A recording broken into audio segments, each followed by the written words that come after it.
It's a fine Monday on Outnumbered. I'm Harris Faulkner. Joining me today, Kennedy, Dr. Nicole Saphier, Jackie DeAngelis, and Pete Hegseth.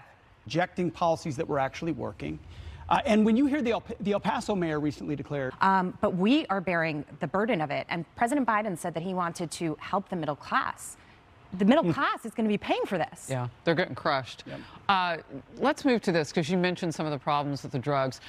Lieutenant Chris Oliver. Every state and throw a little bit of money here and a little bit of money there. That is not this. Arizona, California are just going to absorb everybody. But even Gavin Newsom is one of the governors complaining that It's $1 billion for Kennedy came via the federal government. Why didn't they come with money attached to be able to take care of them? Or more of a plan, which was the White House Press Secretary Karine Jean-Pierre, the only franchise. South is so they don't just continue the rhetoric that we keep seeing, because we are the agents do their job, which they're currently not allowed to do. This has nothing to do with this. What asylum is. There's none of this. They're using the asylum process to flood the country with illegals at this point. And we lose even the word game when we talk about mass migration. This is illegality, and the Democrats abide by it. Well, he's going where no man has gone before, pardon. Concerned that other social media is also embedded with former federal operatives. 100%. I mean, vendors. So clearly we're being watched. Our IP addresses are like your slip is showing.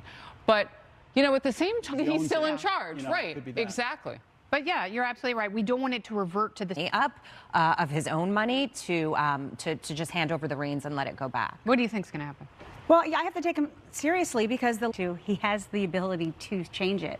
But it is interesting to see indications with Facebook. I mean, that's already come out. The DOJ, FBI, we know that they're all in cahoots. And while we continue to talk about TikTok and the Chinese Communist Party, let's be honest, neighborhood commissioner Denise Rucker-Krepp is standing up to her party's progressive reforms.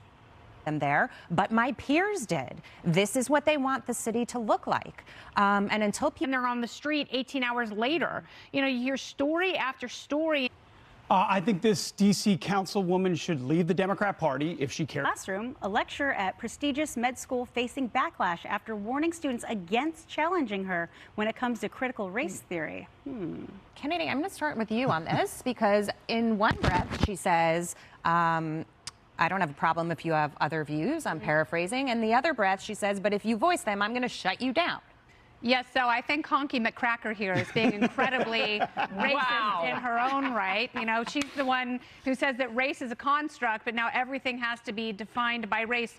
You can't have it both ways. If it's a construct, then deconstruct it and just focus on healing people and following the Hippocratic Oath, as doctors are supposed to do. But now she's forcing these future doctors to see everything through a prism of race, which in and of itself is racist and will probably do the most harm. And you all have children, everyone here except for me. Two that I know of. Do you want some? You know, I think about it. I think about these issues when I can. Which is exactly where Jesus healed the blind man and he asked him to put mud on his eyes. I mean, the very place. Can't wait to see it. Thank you very much. Good work. Thanks to everybody watching. Stay with Fox News for special coverage of the House January 6th Select Committee meeting right now.